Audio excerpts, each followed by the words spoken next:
ಕೈ ಬರಲ್ಲ ಒಬ್ಬರು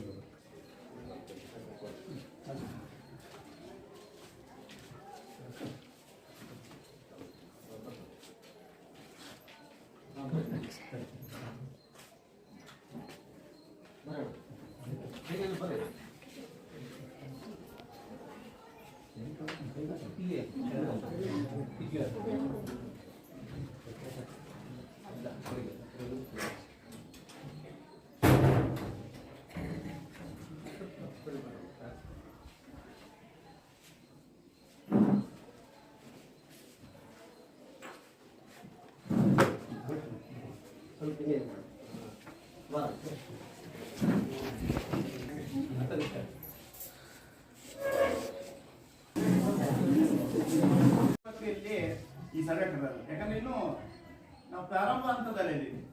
ಈ ಪ್ರಾರಂಭ ಅಂತ ಇರೋದ್ರಿಂದ ಮಕ್ಕಳು ಏನ್ ಬರೀತಾರೆ, ಉದಾಹರಣೆ ಯಾವುದೋ ಒಂದು ಮೊಬೈಲ್ನಾಗೆ ಏನೋ ಹಾಕಿರ್ತೇವೆ, ಅದು ನೋಡ್ತಿರ್ತಾರೆ, ನೋಡ್ತಾ ನೋಡ್ತಾ ನೋಡ್ತಾ ಬೇರೆ ಒಂದು ಡೈವರ್ಟ್ ಆಗಿರ್ತಾರೆ. ಅವ್ರು ಏನ್ ನೋಡ್ತಾರೆ ಅನ್ನೋದು ನಾವು ಫಾಲೋ ಅಪ್ ಮಾಡ್ಬೇಕು. ಪೇರೆಂಟ್ಸ್ ಅದು ಏನಾದ್ರು ಪಾಠದ ಬಗ್ಗೆ ನೋಡ್ತಾರೋ ಅಥವಾ ಏನೋ ಗೇಮ್ ನೋಡ್ತಾರೋ ಅನ್ನೋದ್ರ ಬಗ್ಗೆ ಫಾಲೋ ಅಪ್ ಮಾಡಬೇಕು. ಏನ್ ನೋಟ್ಸ್ ಬರೀತಿದ್ದಾರೆ, ಅಥವಾ ಯಾರಿಗೆ ಫೋನ್ ಮಾಡ್ತಾರೆ, ಯಾವ ಫ್ರೆಂಡಿಗೆ ಅಂತ ಹೇಳ್ತಾರೆ, ಯಾವ ಫ್ರೆಂಡ ಯಾರು ಅಂತ ಫಾಲೋ ಅಪ್ ಮಾಡೋದು. ಮತ್ತೆ ಇಲ್ಲಿ ಬರ್ತಾ ಇರ್ತೀರಾ, ಇಲ್ಲಿ ಸೊಸೈಟಿ ಬರ್ತೀರಾ ಅಥವಾ ಒಂದು ಗ್ರೂಪ್ ಹೋಗ್ತಿರ್ತೀವಿ, ಅವ್ರಿಗೆ ಬಂದು ಹೋಗ್ತಿರ್ಬೇಕು. ಯಾಕಂದ್ರೆ ಮಕ್ಕಳೇ ಆಸ್ತಿ ಇವತ್ತು. ಸ್ವಲ್ಪ ಜಾರಿ ಇದ್ರೆ ಇದು SLC ಅನ್ನೋದು ಟರ್ನಿಂಗ್ ಪಾಯಿಂಟ್, ಜೀವನದ ಬದಲಾವಣೆಯನ್ನು ಕಾಣುವಂತ ಒಂದು ಹಂತ ಈ ಶಿಕ್ಷಣ ಅನ್ನೋದು, ಈ SLC ಅನ್ನೋದು. ಯಾಕೆ ನೆಕ್ಸ್ಟ್ ಅವರು ಅಲ್ಲೇ ಕಾಲೇಜಿಗೆ ಹೋದ್ಮೇಲೆ ಅವ್ರದೇ ಆದಂತ ಒಂದು ಎಕನಾಮಿಕಲಿ ಥಿಂಕ್ ಮಾಡ್ತಾರೆ, ಒಂದು ಭವಿಷ್ಯವನ್ನು ರೂಪಿಸ್ಕೊಳಕ್ಕೆ. ಇಲ್ಲ ಸ್ವಲ್ಪ ಜಾರಿ ಇದ್ರೆ ಅಂದ್ರೆ ಅವರಿಗೆ ಜೀವನನೇ ಬದಲಾವಣೆ ಆಗ್ತದೆ. ಹಾಗಾಗಿ 4 ಜನ ಸೇರ್ಕೊಂಡು ಒಂದು ಶಿಕ್ಷಣ ಸಂಸ್ಥೆ ಕಟ್ಟಬೇಕು ಅನ್ನೋ ಉದ್ದೇಶ ಇಟ್ಕೊಂಡೆ ಈ ಒಂದು ಸಭೆ ಕರೆದದ್ದು. ಯಾಕಂದ್ರೆ ಎಲ್ಲಾ ಮಕ್ಕಳು ನಮ್ಮ ಶಾಲೆಗೆ ಬಂದಾರೆ.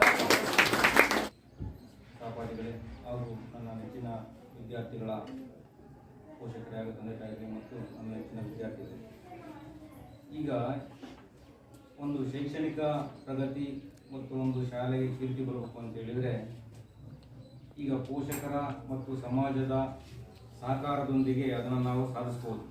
ಒಂದು ಶಾಲೆ ಶೈಕ್ಷಣಿಕವಾಗಿ ಅಭಿವೃದ್ಧಿ ಹೊಂದಿದೆ ಅಂತ ಹೇಳಿದರೆ ಸಮಾಜದ ಮತ್ತು ಹಾಗೂ ಪೋಷಕರ ಒಂದು ಸಹಕಾರ ಇಲ್ಲದೆ ಸಾಧ್ಯ ಆಗಲ್ಲ.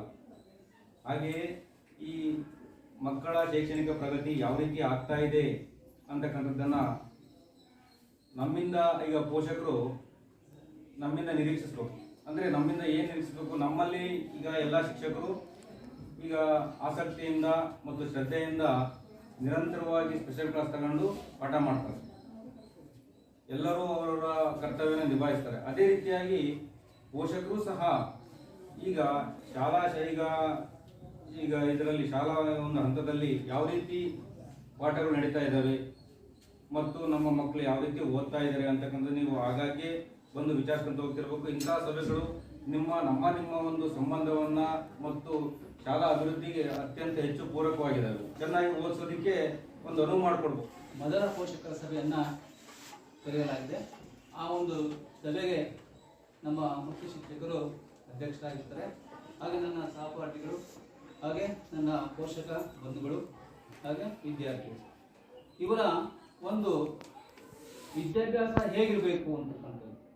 ಅಂದರೆ ನಾವು ಏನು ಅವರಿಗೆ ಹೋಮ್ವರ್ಕ್ ಆಗಿರ್ಬೋದು, ಪಾಠವನ್ನು ಹೇಳೋದಾಗಿರ್ಬೋದು, ಅವೆಲ್ಲವೂ ಸಹ ಅವ್ರ ಮಕ್ಕಳ ಒಂದು ಮನಸ್ಸಿನಲ್ಲಿ ತುಂಬತಕ್ಕಂಥ ಕೆಲಸವನ್ನು ನಾವು ಮಾಡ್ತಾ ಇರ್ತೀವಿ. ಆ ಹೋಮ್ವರ್ಕನ್ನು ಕೊಟ್ಟಿರ್ತಕ್ಕಂಥ ಒಂದು ಕೆಲಸವನ್ನು ಮಾಡ್ತಕ್ಕಂಥ ನಿಜ ಜವಾಬ್ದಾರಿ. ಮನೆಯಲ್ಲಿ ಏನು ಮಾಡಿದ ಏನು ಬಿಟ್ಟ ಅಂತ ಹೇಳ್ಬಿಟ್ಟು ನೋಡಬೇಕು ಅಂತ. ಮನೆಯಲ್ಲಿ ನೋಡಿದರೆ ಅವ್ನು ಬರ್ಕೊಂತ ಇದ್ದಾನ ಅಥವಾ ಏನು ಮಾಡ್ತಾನೆ ಅಂತ ಹೇಳ್ಬಿಟ್ಟು ಸ್ವಲ್ಪ ಅಬ್ಸರ್ವ್ ಮಾಡಬೇಕು ನೀವು. ಆಗ ಆ ಮಗು ನಮ್ಮ ತಾಯಿ ಮತ್ತು ಅವ್ರ ತಂದೆ ನೋಡ್ತಾ ಇದ್ದಾರೆ, ಅವ್ರು ಹೇಳ್ತಾ ಇದ್ದಾರೆ ಅನ್ನೋ ಒಂದು ಮನಸ್ಸು ಅವರಿಗೆ ಕಾಳಜಿ ಕಡಿಮೆ ಆಗ್ತಿದೆ. ಹಾಗಾಗಿ ಆ ನಿಟ್ಟಿನಲ್ಲಿ ನಾವು ಸ್ವಲ್ಪ ಮನಸ್ಸು ಕೊಡಬೇಕು. ಅಲ್ಲಿ ನಮ್ಮ ಮಕ್ಕಳ ಒಂದು ವಿದ್ಯಾಭ್ಯಾಸದಲ್ಲಿ ಯಾವ ರೀತಿ ಪ್ರಗತಿ ಅಲ್ಲಿ ಆಗ್ತಾ ಇದೆ, ಓದ್ತಾ ಇದ್ದಾರೋ ಬರಿತಾ ಇದ್ದಾರೋ ಅನ್ನತಕ್ಕಂಥ ಕಿವಿ ಮಾತನ್ನ ಹೇಳೋದ್ರ ಜೊತೆಗೆ ಬಹಳ ಮುಖ್ಯವಾಗಿ ಇವತ್ತು ಮೊಬೈಲ್ ಎಷ್ಟು ಮಟ್ಟಿಗೆ ಸಮಾಜದಲ್ಲಿ ಅಲ್ಲೋಲ ಕಲ್ಲೋಲ ಸೃಷ್ಟಿ ಮಾಡ್ತಿದೆ ಎಂಬತಕ್ಕಂಥದ್ದು, ಅದು ಎಷ್ಟು ಪ್ರಮುಖನೋ ಅಷ್ಟೇ ನಮ್ಮನ್ನ ಒಂದು ಕೆಡಿಕಿಗೆ ಆಹ್ವಾನವನ್ನು ನೀಡ್ತಿರ್ತಕ್ಕಂಥ.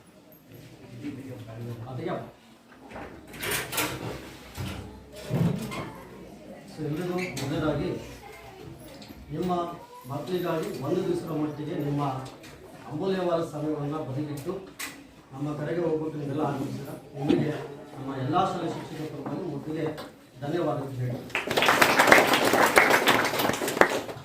ನಿಮಗೆಲ್ಲ ಆಶ್ಚರ್ಯ ಆಗಿರ್ಬೋದು, ಯಾಕೆ ಈ ಶಾಲೆ ಒಳಗೆ ಪೇರೆಂಟ್ಸ್ ಮೀಟಿಂಗ್ ಮಾಡ್ತಿದ್ದಾರೆ ಅಂತ. ಒಂದನೇದಾಗಿ ನೀವು ಹಿಂದೆ ಓದ್ತಿದ್ರಿ, ಓದಿಗಾಗಲೇ 10 ವರ್ಷ 15 ವರ್ಷ ಆಗಿರ್ಬೋದು. ಮತ್ತೊಮ್ಮೆ ಶಾಲೆ ಜೀವನ ಯಾವ ರೀತಿ ಇರುತ್ತೆ, ಹಿಂಗೆ ಡಸ್ಕ್ಲೆಲ್ಲ ಕುತ್ಕೊಂಡಿದ್ದೀರ, ಅವಾಗ ಕುಂತಿದ್ದೀರಿ ಸಣ್ಣವರಿದ್ದಾಗ, ಈಗ ದೊಡ್ಡದಾಗ ಮತ್ತೊಂದು ಸರಿ ಕುತ್ಕೊಂಡಿದ್ದೀರ, ಇವಾಗ ಪೇರೆಂಟ್ಸಾಗಿ ಕುತ್ಕೊಂಡಿದ್ದೀರ. ಅಂದರೆ ಒಬ್ಬ ಜವಾಬ್ದಾರಿಯುತ ಪೋಷಕರಾಗಿ ನಾವು ನಮ್ಮ ಮಕ್ಕಳು ಓದ್ತಿರುವಂಥ ಶಾಲೆಗೆ ಭೇಟಿ ಕೊಟ್ಟರೆ ಅಲ್ಲಿ ಯಾವ ರೀತಿ ಶಾಲೆ ಇದೇನಾದ್ರೂ ಗೊತ್ತಾಗಲಿ ಅಂತ ನಿಮ್ಮನ್ನು ಕಳಿಸ್ತೀವಿ. ಈಗಾಗಲೇ ನಿಮ್ಮ ಮಕ್ಕಳು ಸುಮಾರು 9 ವರ್ಷಗಳ ಕಾಲ ಶಾಲಾ ಶಿಕ್ಷಣವನ್ನು ಪೂರೈಸ್ತಾರೆ. 9ನೇ ಕ್ಲಾಸ್ವರೆಗೆ ಹೋದರೆ ಈ ವರ್ಷ ಏನು ಓದ್ತಿರೋ ಅದು SSLC. ಇದು ಅವರ ಜೀವನದಲ್ಲಿ ಮತ್ತು ನಿಮ್ಮ ಜೀವನದಲ್ಲಿ ಅಮೂಲ್ಯವಾದಂತಹ ಘಟ್ಟ. 1ರಿಂದ 9ನೇ ಕ್ಲಾಸ್ವರೆಗೂ ಅಂದರೆ ನಾವೇನು ಪ್ರಾಥಮಿಕ ಶಿಕ್ಷಣ 1ನೇ ಕ್ಲಾಸ್ 7ನೇ ಕ್ಲಾಸ್ವರೆಗೂ ನಿಮ್ಮೂರೆಲ್ಲ ಓದಿರ್ತಾರೆ ಮಕ್ಕಳು. ಓದಾಗ ಇವತ್ತಿನ ಪ್ರಾಥಮಿಕ ಶಿಕ್ಷಣ ಯಾವ ರೀತಿ ಇದೆ ಅಂತಂದರೆ ನಿಮಗೂ ಗೊತ್ತಿರುತ್ತೆ. ಅಲ್ಲಿ ಓದ್ತಿರುವಂಥ ಮಕ್ಕಳು ಇನ್ನೂ ಈ ಬರೋದರಿದ್ದಾರೆ, ABC ಬರೋದ ಮಕ್ಕಳು ಇದ್ದಾರೆ. ಎಲ್ಲಕ್ಕಿಂತ ಮುಖ್ಯವಾಗಿ ಶಾಲೆಗೂ ಸರಿಯಾಗಿ ಹೋಗ್ತಿರಲ್ಲ. ಅನ್ಮಾಡ್ತು ಅಂತಂದರೆ ಮುಂಚೆ 1ರಿಂದ 9ನೇ ಕ್ಲಾಸ್ ಅಥವಾ SSLC PUC ಎಲ್ಲರೂ ಸುಲಭವಾಗಿ ಮಕ್ಕಳು ಪಾಸ್ ಆಗ್ತಿದ್ರು. ಯಾಕೆ ಪಾಸ್ ಆಗ್ತೀನಪ್ಪ ಅಂದರೆ ಯಾರೋ ಒಬ್ಬರು ಮುಂದೆ ಚೆನ್ನಾಗಿ ಇರ್ತಾನೆ, ಅವನ ನೋಡ್ಕೊಂಡು ಹಿಂದಿನವರು ಪಾಸ್ ಆಗ್ತಾರೆ. ಈಗ ಪಾಂಡು ಅಂತ ಇಬ್ಬರು ಇತ್ತು ಅಂದರೆ ಒಬ್ಬ ಪಾಂಡು ಚೆನ್ನಾಗಿ ಓದ್ತಿದ್ದಾಳೆ, ಇನ್ನೊಬ್ಬ ಪಾಂಡು ಓದ್ತಿಲ್ಲ ಅಂತ ಅಂದ್ಕೊಂಡ್ರೆ ಆ ಪಾಂಡು ನೋಡ್ಕೊಂಡು ಈ ಪಾಂಡು ಸಹ ಪಾಸ್ ಆಗೋದು.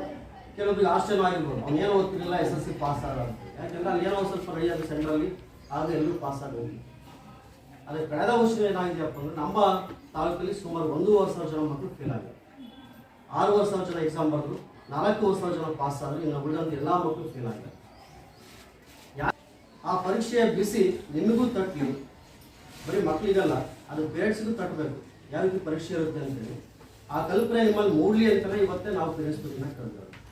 ಯಾಕೆ ನಾನು ನನ್ನ ಮಗ ಓದ್ತಿಲ್ಲ ಸರ್, TV ನೋಡ್ತಾರೆ ಅಂತಂದ್ರೆ ನಾನು ಯಾಕೆ TV ನೋಡ್ತೀನಿ, ನಾವೇ ಮಾಡ್ತೀವಿ 6 ಗಂಟೆಯಿಂದ 10 ಗಂಟೆವರೆಗೆ ಯಾವ್ಯಾವ ಧಾರಾವಾಹಿ ಬರ್ತಾವೋ ಎಲ್ಲ ಧಾರಾವಾಹಿ ನಾವು ಕುತ್ಕೊಂಡು ಹೋಗ್ತೀವಿ. ಆ ಮಗು ಓದೋದು ಹೆಂಗೆ ಓದ್ತಾರೆ. ಎಲ್ಲ ಮಕ್ಕಳಿಗೆ ಹೇಳಿದಾಗ ಸರ್ ನಮ್ಮನೆಗೂ TV ನೋಡ್ತಾರೆ, ಮೊಬೈಲ್ ಕೊಡ್ತಾರೆ, ಇನ್ನೇನೋ ಹಲವಾರು ಕಂಪ್ಲೇಂಟ್ ಇದೆ. ಅದಕ್ಕೆ ನಿಮ್ಮಲ್ಲೂ ಸಹ ಆ ಮಕ್ಕಳಿಗೆ ಓದಕ್ಕೆ ಪೂರಕವಾಗಿರುವಂಥ ಕೆಲಸ ನೀವು ಮಾಡಿಕೊಡ್ರಿ ಅಂತ ಹೇಳೋಕ್ಕೆ ನಿಮ್ಮನ್ನು ಇವತ್ತು ನಾವು ಕಳಿಸ್ತೀವಿ. ನಿಮಗೆಲ್ಲ ಗೊತ್ತಿರ್ಬೋದು, 8, 9ನೇ ಕ್ಲಾಸ್ ಅಥವಾ 1ನೇ ಕ್ಲಾಸ್ 9ನೇ ಕ್ಲಾಸ್ವರೆಗೆ ಇದುವರೆಗೆ ಏನೋ ಇರೋ ಯಾರು ಸಹ ರಿಸಲ್ಟ್ ಕೇಳಿಲ್ಲ, ನೀವು ಕೇಳಿಲ್ಲ, ಅಥವಾ ನಿಮ್ಮ ಅಕ್ಕಪಕ್ಕನ ಯಾರು ನಿಮ್ಮ ಸಂಬಂಧಿಕರು ಯಾರು ಕೇಳಿಲ್ಲ. ಆ ಮನೋಭಾವನೆ ತಂದಾಗ್ತೀವಿ. ಎಲ್ಲೇ ಹೋದ್ರೂ ಮಕ್ಕಳು ಒಂದೇ, ಯಾವ ಶಾಲೆ ಅನ್ನೋದು ಮುಖ್ಯ ಅಲ್ಲ, ಯಾವ ರೀತಿ ಓದ್ತಾರೆ ಅನ್ನೋದು ಮುಖ್ಯ ಆಗುತ್ತೆ. ಈಗ SSLC ಬಂದಿದ್ದಾರೆ, ನಾನೇ ಮಾಡಬೇಕು ಒಬ್ಬ ಜವಾಬ್ದಾರಿತ ಪೋಷಕರಾಗಿ ಅಂತಂದರೆ ಮೊದಲಿಗೆ ಅವರಿಗೆ ಕುತ್ಕೊಂಡು ಹೋಗುವಂಥ ಅವಕಾಶ ಮಾಡ್ತೀವಿ. ನಿಮ್ಮ ಮನೆ ಕೆಲಸ ಮಾಡಿಸ್ಕೊಂಡ್ರೆ ನಾವು ಅದಕ್ಕೆಲ್ಲ ಮಾಡೋದಿಲ್ಲ. 8, 9ರಲ್ಲಿ ನಿಮ್ಮ ಮಕ್ಕಳು ತುಂಬ ಜನ ಆಬ್ಸೆಂಟ್ ಆಗ್ತೀವಿ. ಆ SSLC ಬಂದಾಗಿಂದ ಯಾರು ಆಬ್ಸೆಂಟ್ ಆಗಿಲ್ಲ, ಅಷ್ಟು ಡಿಗ್ರಿ ಮಾಡಿ. ಹೀಗಾಗಿ ಪ್ರತಿ ವರ್ಷವೂ ಜಾತ್ರೆಗಳು ಬರ್ತವೆ, ಪ್ರತಿ ವರ್ಷವೂ ಮದುವೆಗಳು ಆಗ್ತಿರ್ತವೆ, ಪ್ರತಿ ವರ್ಷ ನಾಮಕರಣ ಆಗ್ತಿರ್ತವೆ. ವಾರಗಟ್ಟಲೆ ಮಕ್ಕಳನ್ನ ಕರ್ಕೊಂಡು ಹೋಗೋದನ್ನ ತಿಳಿಸಿ. 25 ದಿನ ನಿಮ್ಮ ಮಗು ಶಾಲೆಗೆ ಬರಲೇಬೇಕು. ನಾಳೆ SSLC ಎಕ್ಸಾಮ್ ಇವರೆಲ್ಲ ಬರೀತಿರ್ತಾರೆ, ಆ ಹುಡುಗ ಬರೆಯಲ್ಲ. ಅವಾಗ ಬಂದು ಶಾಲೆ ಬರೋದು, ಮೇಷ್ಟ್ರಲ್ಲಿ ಜೋರು ಮಾಡೋದು, ಯಾರು ಮಾಡಿದ್ರು ಬರಲ್ಲ, ಯಾಕಂದರೆ ಸರ್ಕಾರದ ಆದೇಶ ಇದೆ. ಆ ಕಾರಣದಿಂದಾಗಿ ಅಟೆಂಡೆನ್ಸ್ ಕಂಪಲ್ಸರಿ ಇರುತ್ತೆ ಅನ್ನೋದಕ್ಕಿಂತ ನಮ್ಮ ಮಗು ಪ್ರತಿನಿತ್ಯ ಕ್ಲಾಸ್ಗೆ ಹೋಗಲಿ ಅಂತ. ಇವಾಗೇನು ಯಾವ ಮಗು ನಡ್ಕೊಂಬರಂಗಿಲ್ಲ, ಎಲ್ಲರೂ ಸ್ಕೂಲ್ ಬಸ್ಸಲ್ಲಿ ಬರ್ತಾರೆ. ಹೀಗಾಗಿ ಈ ವರ್ಷ ಸ್ವಲ್ಪ ಮಕ್ಕಳನ್ನ ಇತರೆ ಚಟುವಟಿಕೆಗಳನ್ನ ಬಳಸೋದನ್ನ ಕಡಿಮೆ ಮಾಡಿ ಆದಷ್ಟು ಓಸೋದ್ರ ಬಗ್ಗೆ ಗಮನ ಮಾಡ್ತಿರ್ತಾರೆ. ನಿಮ್ಮ ಮಗು ಮುಂದಕ್ಕೂ ತಿರುಗಾಕ್ ಬರಲ್ಲ, ಹಿಂದಕ್ಕೂ ತಿರುಗಾಕ್ ಬರಲ್ಲ. ಆಗ ಯಾರು ಕಷ್ಟಪಟ್ಟು ಓದಿರ್ತಾರೋ ಅವ್ರು ಮಾತ್ರ ಪಾಸ್ ಆಗ್ತಾರೆ, ಇಲ್ಲ ಅಂದ್ರೆ ಮುಂದೆ ಫೇಲ್ ಆಗ್ತಾರೆ. ಆ ಫೇಲ್ ಆಗಬಾರ್ದು. ಇರುವಂಥ ಎಲ್ಲ ಫ್ರೆಂಡ್ಸ್ ಲೆವೆಲ್ ಜಾಸ್ತಿ ಆದಂಗೆಲ್ಲ ಏನಾಗುತ್ತೆ, ಮಗು ಓದೋದನ್ನ ಬಿಟ್ಟು ಓದಲು ಕಡೆಗೆ ಗಮನವನ್ನು ಹರಿಸ್ತಾರೆ. ಆಗ ನಾವೇನು ಮಾಡಬೇಕು, ನಮ್ಮ ಮಕ್ಕಳನ್ನ ಪ್ರತಿನಿತ್ಯ ಗಮನಿಸ್ಬೇಕು. ಆ ಮಗು ಏನು ಮಾಡ್ತಾರೆ, ಕ್ಲಾಸಿಗೆ ಬಂದ ಬ್ಯಾಗಲ್ಲಿ ಏನಿದೆ, ಒಂದು ದಿವಸ ಯಾರೋ ಬ್ಯಾಗ್ ಚೆಕ್ ಮಾಡಿಲ್ಲ, ಹೀಗಾಗಿ ನಿಮ್ಮ ಮಕ್ಕಳ ಮೇಲೆ ಹೆಚ್ಚು ಗಮನವನ್ನು ಹಾಕ್ಬಿಡು. ನಮ್ಮ ಶಾಲೆಗೆ ಒಳ್ಳೆಯ ಹೆಸರು. ಹೀಗಾಗಿ 8, 9ರಲ್ಲಿ ಓದಂತೆ ಈಗಲೂ ಸಹ ಓದ್ತಿಲ್ಲ, ಕೆಲವೊಬ್ರು ಓದ್ತಿರ್ಬೋದು, ಕೆಲವೊಬ್ರು ಓದೋದನ್ನ ಕಡಿಮೆ ಮಾಡ್ಬೋದು. ಅವಾಗ ಏನು ಮಾಡ್ಬೇಕು, ನೀವು ಮನೆಗೆ ಹೋಗಿ ಅಟ್ಲೀಸ್ಟ್ ಅವ್ನು ಏನು ಓದ್ತಿದ್ದಾನೆ ಅಂತೇಳಿ ಒಂದ್ಸರಿ ಕುತ್ಕೊಳ್ರಿ, ಏನಾಗಲ್ಲ ಅವ್ರ ಜೊತೆ ಕುತ್ಕೊಳ್ರಿ. ಯಾಕಂದರೆ ನಾವಿವತ್ತು ಜಗತ್ತಲ್ಲಿ ಏನು ಬೇಕಾದ್ರೂ ಕೊಂಡ್ಕೊಳ್ಬೋದು, ಪ್ರೀತಿಯನ್ನು ಕೊಂಡ್ಕೊಳಕ್ಕಾಗಲ್ಲ. ನಾವು ಮಕ್ಕಳು ದೊಡ್ಡವಾದ್ಮೇಲೆ ಏನು ಮಾಡ್ತೀವಿ, ನಮ್ಮ ನಡುವೆ ಒಂದು ಗ್ಯಾಪ್ ಇದೆ. ನೀವು ಎಷ್ಟು ಮಟ್ಟಿಗೆ ನಿಮ್ಮ ಮಕ್ಕಳ ಮೇಲೆ ಜವಾಬ್ದಾರಿ ವಹಿಸ್ತೀರೋ ಅಷ್ಟು ಮಟ್ಟಿಗೆ ಒಳ್ಳೆಯ ಫಲಿತಾಂಶ ಸಿಗುತ್ತೆ. ನಾವು ಹೊಲದಾಗ ಬಿತ್ತನೆ ಮಾಡ್ತೀವಿ, ಬಿತ್ತನೆ ಮಾಡಿ ಅದಕ್ಕೆ ಗೊಬ್ಬರ ಹಾಕಿ ನೀರು ಕೊಟ್ಟು ಕಳೆನ ತೆಗೆದ್ರೆ ಮಾತ್ರ ಒಳ್ಳೆಯ ಇಳುವರಿ ಸಿಗುತ್ತೆ. ಹಾಗೆ ಬರೀ ಮಕ್ಕಳನ್ನ ಸ್ಕೂಲಿಗೆ ಕಳಿಸೋಷ್ಟು ನಿಮ್ಮ ಜವಾಬ್ದಾರಿ ಮುಗಿಯಲ್ಲ. ಫೇಲ್ ಆಗೋದು ಬೇಡ. ಇಲ್ಲಿರುವಂಥ ಎಲ್ಲ 61 ಜನ ಮಕ್ಕಳನ್ನು ಸಹ ಈ ವರ್ಷ ಪಾಸ್ ಆಗೋದು ನಮ್ಮ ಉದ್ದೇಶ. ಹಾಗಾಗಿ ನಿಮ್ಮನ್ನೆಲ್ಲ ಇವತ್ತೇ ನಿಮ್ಮ ಎಲ್ಲ ಕೆಲಸ ಇದಾವೆ. ಆಗ ನಮ್ಮ ಮಕ್ಕಳಿಗೋಸ್ಕರ 1 ಸಾವಿರ ಟೈಮ್ ಕೊಟ್ಟರೆ